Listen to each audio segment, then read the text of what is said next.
Hi everybody, it's Colin Stevenson here, joined by my hero John Lenhart. Hi John. Hi.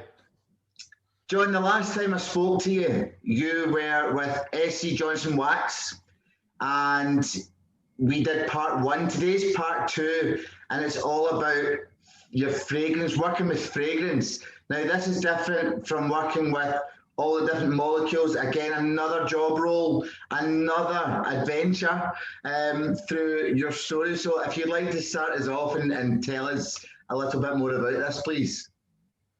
At SC Johnson Wax, I was ENTP, the debater. And we already saw how I was this intellectual, how I fixed all these things with going after my old company. So I'm at my fourth company and we ended up buying my second company. So remember, people don't like me on their team, but they definitely don't like to play against me. So this is kind of where I really solidified my reputation. My third and fourth jobs went after my first and second jobs. And I had done so well, they had asked me, what do you want to work on? Thinking, because I had all this surfactant background, that I was going to work in some other cleaning field, and they had all these cleaning products. But I chose fragrances. And the second part of being the debater, the ENTP, is inquisitive. And my thought was this: I have this model. I believe that I know exactly how to make a product better. I have a project management, I have a modeling system. I believed I could do it in anything, and I wanted to stress the system. And the most subjective area was fragrance. They would say it is all art and zero science. And I took that on as a challenge. Can I bring science to an area that everybody says is all art, no science, and there's no way you can bring science to it? And this is where the transition begins into me being a psychologist without getting a degree in it. But I think from this point on to the end of the story, I really want to show how I'm doing the same thing with psychology as I was doing in all these other jobs. Because a lot of people would say psychology is all art and no science, and you can never figure it out and reduce it to a science. Basically, so what you're saying is theory as such. So it's all based on theory. So it's somebody's creativeness. And that's where, again, you and I share similar beliefs in terms of psychology. They just don't have the beginning, but they've got all the effects at the end. So how did this come about in terms of, did they accept you straight into fragrance, or did you have to just work your way in there? What happened? I had a project that I was working on. And again, being inquisitive, I picked up an extra project. But before I begin that, I want to tell you, I could talk about fragrance for hours. So I want to share a couple things just to kind of get them out there. So at the time that I started working there, they said, and I still believe it's true, more of your DNA is devoted to your ability to smell than any other activity you do. That's how complicated. So your ability to smell, your ability to handle your emotions, your ability to think, your ability to smell, your body has more of its DNA. So to me, this is much more complicated than psychology. Yeah. Ian, now this is a part I think you're going to understand and appreciate. There's a bone in your head, in your skull, that your brain sits on. Yeah. And your brain sits on this bone, and through that bone, your olfactory nerve projects. There's your olfactory nerve actually goes through the bone. It's part of your brain. So there is a part of your brain that's exposed to the atmosphere in the back of your nose, the olfactory nerve. If you have a brain injury and your brain sloshes forward or backwards, it cuts that and you lose your sense of smell. I've done that. How did that happen to you? It was in a boxing match and it was in the military. So that sudden jarring, your brain sloshed forward and it's sliced that connection. So your brain doesn't have a connection to that olfactory nerve. But that's why that is. So our sense of smell, all our other four senses get coordinated. That's why people have motion sickness. Our sense of smell goes immediately to our brain. Yeah. It is a complete mystery. It's very complicated. Everybody says there's no way to figure it out. Now, your sense of smell and your sense of taste are chemical senses. Yeah. You have five senses, but these two are chemical senses and they work on difference. Yeah. The thing to realize about your sense of smell and your sense of taste is you're not tasting and smelling reality. You're tasting or smelling a difference, or what we call a delta. So if you think about it, the best analogy I give to people is the taste in your mouth is here, and the taste in a bag of Doritos is here. So when you eat that first Dorito, you're tasting the difference. When you take a Dorito, the difference between the taste in your mouth and that Dorito is what you're experiencing. Yep. Well, as you eat more Doritos, the taste in your mouth gets closer to a taste of Doritos, and the Doritos are less fun to eat. Yeah. They need people to finish that entire bag of Doritos if they want to sell them. Yeah. How can we get people to finish that entire bag of Doritos? If you open a bag of Doritos and look at them closely, a little less than 10% of the chips look like there was a spicing disaster occurring to them. Yeah. About 10% or so of the chips have like twice or three times as much more of the spices on it. Again, And that's what they're doing, is as you eat that bag of Doritos, your mouth gets here, but every once in a while you taste a Dorito and you just keep eating. Yeah. So there's a reason why they do it. I'm going to explain to you why it happens. The question that happened, so I'm working on this project, and one of the questions that came up was, we had these things called plugins. They're air freshener that goes in the wall. There are these gel cartridges that go in there. The cartridge, the outlet warms it up, and the fragrance is released, and it gets released for 45 days. Yeah. Our best-selling product of fragrance was Country Garden, and it had been around for like 5 years. Every year we'd introduce 2 or 3 new fragrances. They'd sell, and then they'd stop selling, and then Country Garden would keep selling. And everybody was like, why does Country Garden keep selling and these other ones don't? And I'm like, I'm inquisitive. I'd like to answer that question. I'm going to try to answer that question. Well, I asked people, so this is an extra project. This is a side thing I'm doing. I look around, I ask around, I talk to people, and it turns out, and I had the cartridges put in my house, I could still smell Country Garden all the way till when it died. I felt like I could smell it past 45 days. I could not smell any of the other fragrances past 21 days. And this introduced me to the concept of adaptation and habituation. Yeah. Adaptation is 21 minutes after you walk into a room, you can no longer smell the room anymore, no matter how hard you try. 21 days of going into the same room, you can no longer smell the room, no matter how hard you try. The first situation is adaptation. You've adapted to it. The second is habituation. It's part of a habit, and you can no longer smell your own house. Think about it. Walk into your house and try to smell your house. Do you really believe you're smelling what guests are smelling? Absolutely not, no. Are you not trying hard enough? There's something going on apart from trying hard enough. I started coming up with these models. And what I learned is in research is when you come up with a model, an explanation for what's happening, you share it with management. They tell people what's going on. And then you learn a little more and you adjust your model and you have a second model. And when you tell that to management, they go, wait, I told everybody this was the reason. You're saying there's another reason? Okay, I'll let you change one time, but then you can't change after that. So I changed it. They shared about it. Well, I learned some more. I wanted a third model. I don't want to share it anymore. And one of the things I realized that holds back innovation is that you get 2 shots in a corporate climate and then they don't want to hear about it. It took me 11 models to come to the answer, and they pretty much left me alone. I'm doing my regular job and I'm doing this side project that no one is asking me about.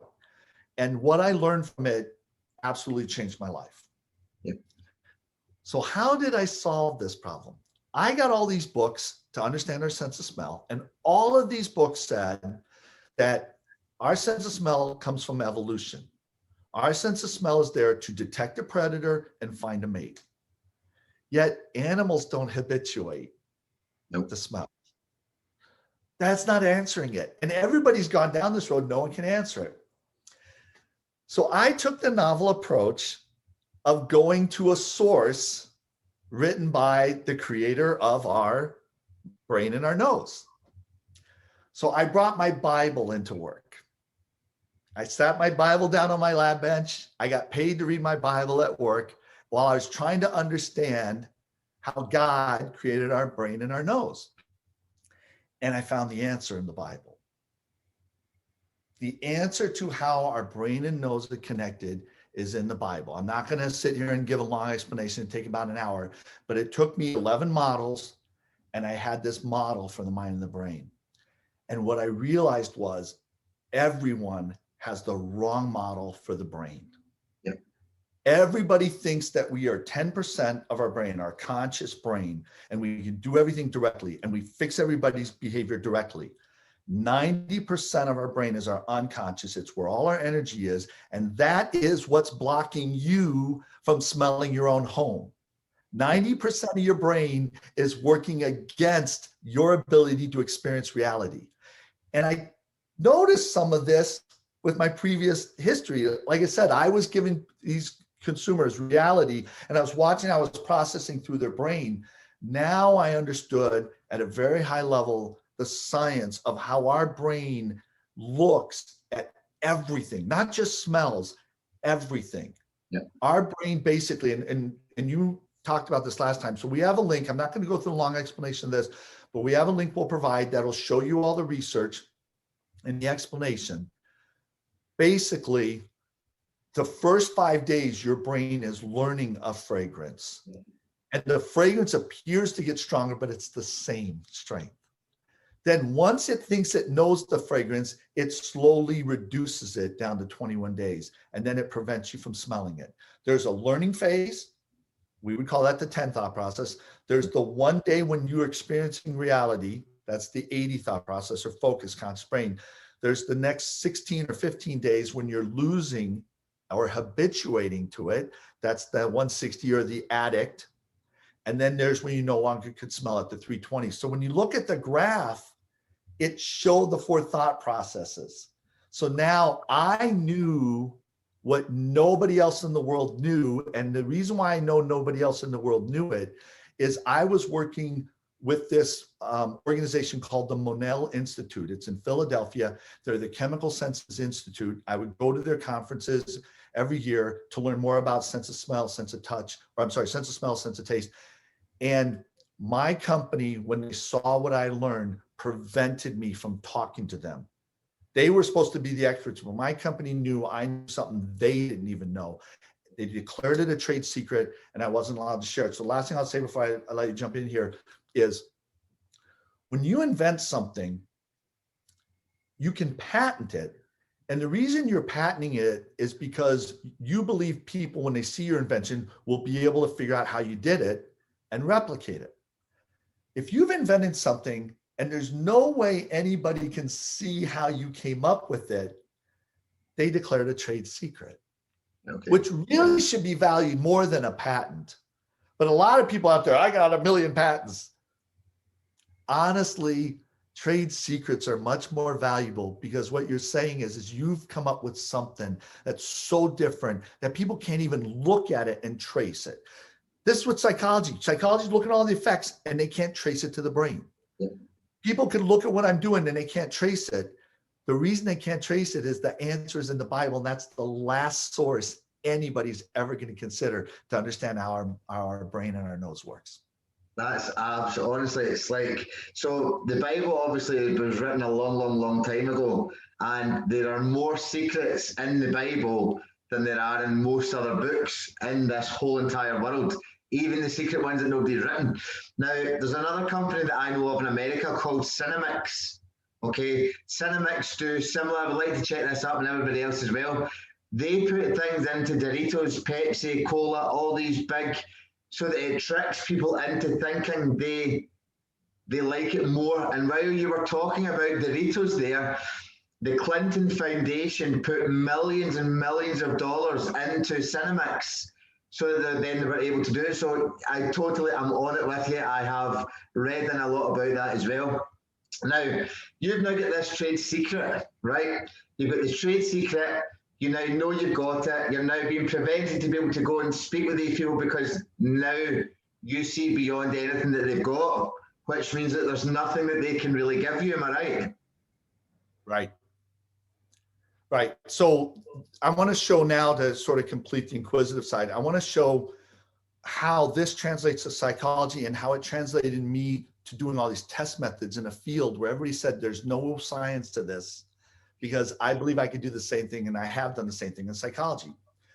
If you think about a fragrance, every fragrance, there's two things we measure in a fragrance. One is the character, which is how it smells. This is a vanilla fragrance. This is a fruity fragrance. And the second thing is the concentration, how strong it is. Yeah. So every fragrance is the character and the concentration. I like to see the character as the 10 thought process. It's qualitative and it is mysterious. I like to see concentration as the 80 thought process, focus, effort, conscious brain. Let's take it forward. Country Garden, the film, the fragrance is all these different molecules of different sizes. The film has real small pores. When it gets heated, some of the fragrance portion that has the smallest molecules comes out, and it smells one character. And as the pores heat up and it opens up over days, more bigger molecules come out and the character changes. And then it keeps changing as it opens up. Country Garden, the fragrance changed over time. Sounds like a flower. And the experts said it's a bad fragrance. It doesn't smell the same all the time. A good fragrance, a fragrance from a really good perfumer would always smell the same and hold together. This fragrance is falling apart. It's a bad fragrance. Bestseller, bad fragrance. What did they do? They made these fragrances that had a lot smaller molecules. They made the film open up a little more, and they changed their test method. What's their test method? Let's have plugins work for 2 to 3 days, so the concentration's up, and then we'll have it in a room next to other ones, and people come in and smell it and then rate it. Well, if you just walk up to, remember your first experience, it's aesthetic, you don't know it. If you walk in a room and you can smell this fragrance, and you walk into this room with Country Garden and you can't, you're like, well, that one's better than that one. The test method favored concentration over character. The test method favored getting the concentration out quicker. What happens with habituation? The stronger the fragrance, the quicker you habituate, the quicker it's going to disappear. Everybody buy these fragrances and go, they're the worst. Our test methods say they're the best. The consumer is saying they're the worst. They can't smell them, and they're smelling them. They're less likely to smell them quicker because their measure are good and bad, but they don't have a measure. The measure is the character profile. So I was able to show them. And one of my points is they stopped putting Country Garden in the test method. I snuck it back in and it failed. And I said, how good is your test method that our biggest seller fails your internal test method? So I'm the debater, right? I'm going to argue. That's a lot of what I'm doing. That's what's happening if you think about with people, is we want to keep increasing. If you think about it, how would you help people keep smelling? You'd have to keep increasing the strength. That's what people are telling you to do. And that's what psychology is about.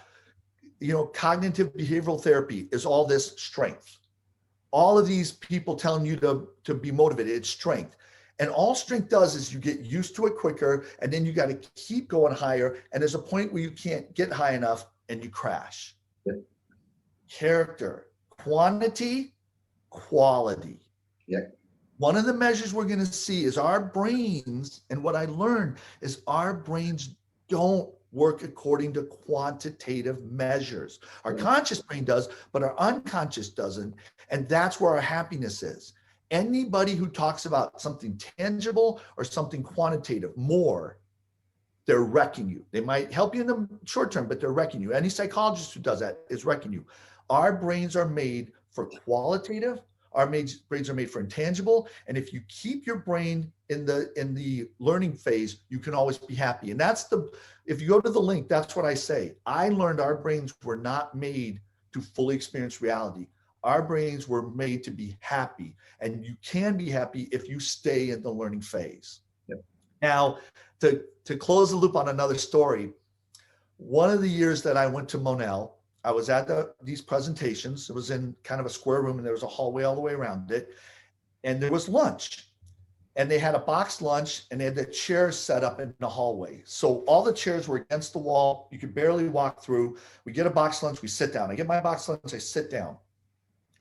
All of a sudden, coming at me, getting their boxed lunch and sitting down right next to me, like almost on top of me, was my boss's boss's boss from Procter & Gamble. No. And is this after they've lost 13,000 staff? So this is after they lost the 13,000. He's no longer in detergents. He's now in fragrance. I'm in fragrance. He's sitting next to me. I am a dopamine person. I started shaking to the point that I sat on my hands. I knew I couldn't eat, because if I had opened anything, it'd have been all over the place. I wanted to punch him, and I wanted to run away. I froze. Yeah. I sat there with my I sat on my hands, had my boxed lunch, and I was froze. He asked me how I'm doing. I'm going, fine. You're in fragrance now? Yeah, I'm fragrance. Johnson Wax. And then he leans over and he goes, that was good work you did at Dial. We all know it was you who did it. That's an example of mid-self-esteem. I have not told that story than to you. Actually, I told it to my wife last weekend getting ready for this presentation. She goes, why? And I never heard that story. And I said, because I was at mid-self-esteem. If I was at low self-esteem, I'd want everybody to tell me I was right all the time. Mid-self-esteem is I need one or a certain group of people tell me I was right one time, and I never need to hear it again. When he told me that, I never needed to hear it again. I never needed to share that story. I never needed to tell people I'd done that thing. But yeah, after the fact, he told me, yep, we all know you were the one who made that happen at Dial. So that's an example we talk about of mid-self-esteem. So I remember we had the conversation, just to go back on again, where the fight or flight mode, and it's when you want to do both. That's how you know that we don't have a third. Freeze is not a reaction, it's a mixture of both, which totally makes sense now to the videos that we've spoken about. Right, so I was frozen. So let me give you a couple other really cool examples that I can explain. Mountain Dew back then. Mm-hmm. Mountain Dew, Coca-Cola would always make the best formula. Pepsi wouldn't. So if you imagine the ideal Mountain Dew formula is right here. There were 4 Mountain Dew formulas back in the 90s. One was a little more tart, one was a little more fruity, one was a little sweeter, one was a little more, I'm trying to think of the other thing, but basically they were 4, a little more acidic or whatever. There were 4 formulas, and every 6 to 9 months they changed the formula. And that what they were doing is causing people never to habituate to their formula. So clever. That's why New Coke tested well, but then people didn't like it. It had nothing to do with the taste why they were buying Coke. But if you do it side by side, they were so used to Coke, they couldn't taste it anymore. We talk about marketing, and in fragrance, one of the things that frustrated them is they didn't have metrics. You give somebody a fragrance and you say to them, you give them like 4 fragrances, 4 products, and you ask them how it works, and you get the results, and then they would always goof it up. Well, the measure for liking was not, do you like this fragrance? The correlation on do you like this fragrance, do you like this product, didn't correlate at all to them liking it. The thing that correlated was the concentration response. If you ask them, was it, you can't smell it, it's too light, it's a little too light, it's just right, it's a little too strong, it's way too strong. Guess what the right answer is that proves people like it? It's a little light. It's a little too light. You got it. because that meant I love it. I want more. Yeah. Marketing go, increase the fragrance on that. No, absolutely not, because then Well, but it's all art. yeah. They didn't have the right metric. That my whole background went, there's your measure. You want them to say it's a little too light. That means they want more of it. How do we know if a fragrance is good or not? Well, one of the issues is if I have a vanilla and you don't like vanilla, but you're in my group, you're going to rate all of these bad. So now we're back to this signal and noise thing that I had solved in the first part of my job at SC Johnson is I have to test with 500 people to get 100 who, how do I get this base size down and not have it be so expensive? I found a question to ask a person that even if they hated vanilla, they would give me an accurate measure of whether this was a good vanilla or not. And the question was clean and fresh. Is this fragrance clean and fresh? So was it down to the question you asked rather than do you like this? Because right. Well, that's one of the questions. There's all these questions. Yeah. One of the questions was, is this fragrance clean and fresh? You could hate vanilla fragrances, smell it and go, this is clean and fresh. And I know that correlated to a good vanilla fragrance. So I was able to add all the science, reduce the base size in a field where they said there's no way anyone ever was going to be able to understand fragrances. One of the issues in fragrances is these trends. And we'll test the vanilla. Like at that time, vanilla became hot, but vanilla wasn't hot. And then we tested, it was kind of hot. Then vanilla was really hot. Well, now if vanilla is hot and we have to rush out a vanilla product, by the time we get it out, the vanilla trend's over. Why? What's happening here? And in the link, I say, when you smell a fragrance, there's 7 accords or 7 notes. You can only get 4 right away. When you give a consumer a product that they've never smelled any of the notes, they have no appreciation for it. One of the thoughts is to give this consumer a base product so they can learn the series of notes and then give them all your formulas built on top of it. Otherwise, you're waiting for the market to learn the experience to where they can measure it for you. So understanding how the brain and those work and how we learn fragrances, when you test, you're not accounting for the fact that this person's not learning the fragrance or doesn't know enough of the fragrance to appreciate it. Also, if you test it outside of their home, they're smelling the room and they're not smelling the fragrance. If you test it in their home, they can't smell anything but the fragrance because they already know their home. So I'm bringing all this science to get these things going. And then one of the stories I love to tell is I got a budget to do my own things, and I was trying to come up with a universal fragrance. Yeah. And this supplier said, there's one smell that's the same over the entire world. Because certain places, jasmine's a good fragrance, but we don't like it here, or et cetera. And that smell is Coca-Cola. Okay. Everybody in the world liked Coca-Cola. So he said, let's make a fragrance based on Coca-Cola. So I get all these fragrances and I have this group and I ask for women between the ages of 25 to 40 to smell this fragrance, take it home. Do the test. I show up for the focus group, and these women show up and they're all 40 to 55. And I'm like, that's not the target group, but let's just see what happens.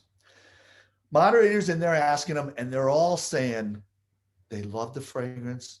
It reminded them of their dad. And these women are crying. They remind them of their dad. Well, they start telling these stories. And you know, my dad, he worked in the plant. And on Saturday morning, that was my time with my dad. And he would go into town. I'd go into town with him. And he would take me to the soda shop. And he'd sit me up on the chair and he'd buy me a soda or a float. And it was the greatest thing in the world. And they all started crying. Then it smells like that soda. So they made the connection themselves. And I'm like, this is really interesting. This Coca-Cola is taking them back to their time with their dad because the first time they experienced it or their memories are tied to that. I retest it. get these 25 to 40-year-old women. They come in, they go, I love this fragrance. It reminded me of my dad. And they start crying. Like, well, why their dad? Well, when they were a little girl, they'd come in, they'd see their dad in the morning going to work, and he'd be shaving, and he'd sit him up on the toilet, and he would shave, and he'd put on aftershave and hug him and tell him how much he loved him and go to work. Well, the number one selling aftershave when they were girls was Old Spice. Yeah. Old Spice has a cola note in it, a Coca-Cola note in it. No, I didn't know that. Right, okay. Yeah. That's why they still sell it. And that's he recognizes it. Yeah. So the last thing I'll say about fragrance before I move to the final topic, my boss was a woman, her name was Judy. She had worked at Procter & Gamble. She ended up working at Welch's and being this vice president of Welch's Grape and all this stuff down the road. Brilliant, brilliant woman. Loved working for her. She really let me do a lot of these things and be inquisitive and be the debater and everything else. So I really lucked out. And we were very honest and open with each other. She was great. One of the tests I did was I altered people's offices. I altered the profile and the character. So I found people in the organization who had an office and asked them if they'd be part of this and allow me to have a key to their office and everything. And I would go in every 2 days and change the plugin in their office. And what I was doing was I was manipulating the profile in reality and then measuring what they were seeing. So that's how I really found the difference between, I know what the profile and the character is. You're telling me this, I got this modeled down right nuts. Okay. And this is psychology. This is so much psychology of how the brain actually works. It's incredible on how we think what we're experiencing and all stuff. I had 3 groups. And after I did 2 of the groups, I asked Judy, I said, Judy, you got to come down and watch one of the final group. And I'm not going to say anything. I'm going to see if you're going to see what I see. And she turned red. It was so funny. We laughed so hard about this. So you have these men and the women in this room, in this part of this group. And the first thing the moderator does is say, what's your name, what part of the company you work for? And they say all that. And then the next thing they say is, how big is your office? Because they want to know, all the women said, well, I got a pretty nice size office. It's fairly big. All the men said, my office is 12 and a half feet by 8.8 feet, 4 inches. And I just like, why did every guy measure his office? This wasn't even a question asked, but every guy has measured their office and none of the women have. Psychology. Yeah. So I had done so many things and found this out. There was a fragrance company in New Jersey that was going to hire me to come in and fix all their test methods. And it was a real struggle whether I wanted to do that or I wanted to do something else because it was going to be a lot of money. And they saw me as like the only person who was able to bring science, and they saw themselves as the company with science. So that's how far I had taken that up. And like I said, I'm not afraid of psychology. Fragrances are much more art than psychology. And I brought all the science to it. The final part of being a debater is being smart. Yep. On April 1st, we got pulled into a panic meeting. This was people from all over the company. They basically brought their 50 best scientists into a room and they said, we have an issue. We introduced this product. We've sold 7 million of them and 7 of them have malfunctioned. One of them burned down an apartment complex. One of them destroyed a trailer. And the National Safety Product Commission is saying we're going to have a recall. And when they recall it, anybody who has a fire is going to say, oh, I was using that product, even if they weren't. Yeah. And then we are going to have to investigate all of those. So we are going to have to put $50 to $100 million aside to find out if it really was there or not. Now, Johnson Wax is a family-owned company, and all the employees get profit sharing. Every 6 months, we get this big check. Like even someone like me was getting a $3,000 or $4,000 check twice a year. Some of these people were getting $15,000, $20,000 a check twice a year. People were paying off their taxes. People were paying their kids' private schooling. Basically, for the next 3 checks, there wasn't going to be any check. And this was a major ordeal. If we can't solve this, everybody in the company is going to feel the sting of not having these 3 checks. They pull us in a room, April 1st of all days, they go, this is not an April Fool's joke. And they tell us about that. And they say, you're on your way. I walk out the door, my lab partner is standing out there, and there's a couple other people. And he says to me, you look like you're enjoying this. Yeah. Oh yeah. I said, I am.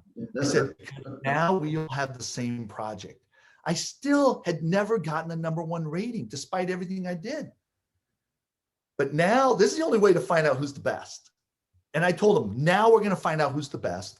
And if it's one of you, I want to know who it is. Because whoever it is, I'm going to come down to your lab every day at lunch, and I'm just going to ask you a bunch of questions. Who's the best person? Is it me or is it somebody else? And if it's somebody else, that's great. I just want to know who it is. So this is a real measure of the rating system and who's the best person, who's going on. That afternoon, we had a tunnel through Johnson Wax. I was going through the tunnel, and the vice president of R&D was coming the other way. And he said, John, is this going to get solved? And I told him, I said, I have 4 principles that I use. We talked about this before. I have 4 principles I use, and it solves any problem. I don't know what the answer is, but all I have to do is apply these 4 principles, and the answer will come out. Causality, non-contradiction, growth mindset, contrastive thinking. If I apply these, I said, consider this problem solved. Start figuring out the next biggest problem around here. Everybody was assuming everything. And I kept going to these meetings going, hey, if that's true, if you make that assumption, we can't assume anything. Be contrastive. I started working on my own. I have a day planner, with every day in it and all these things I was doing and documentation. After 2 weeks, everybody but me stopped working on the project. And the vice president said, if any brand manager tells you work on their project, you send them to me. This is the #1 thing. This is the most important thing. Sorry to interrupt. Did they all give up because they couldn't work out how to do it because they didn't have the 4 principles? Right. They didn't have the 4 principles, and they were frustrated. And it's like, why would this product shoot a flame like 2 feet? Why? Everybody's like, this makes no sense at all. 3 weeks to the day, I got 2 of the products to malfunction. I made videotapes of it. I gave it.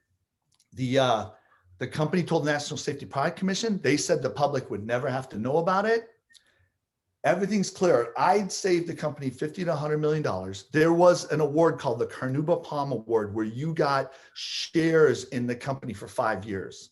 It's the highest scientific award. Everybody was like, John, you're definitely going to win it. They end up having a lunch to celebrate it, gave us all a trinket with a note on it saying, thanks for snuffing, meaning thanks for nothing, if you think about it. Yeah. And they gave me 2 tickets to see the first Mission Impossible movie with Tom Cruise because I solved the impossible mission.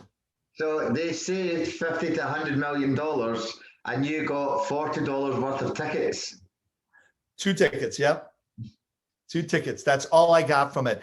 The day after I showed everybody how to do it, I remember I got out of my car in the parking lot. I started walking towards the building and I literally stopped. And I looked at the building. I was like, why am I going to work? And I didn't know about the tickets or anything at that time. I've just solved literally a 1 in a million problem. 1 out of a million units had this problem. I solved it using these 4 principles. why am I going back to work? I have nothing to prove here.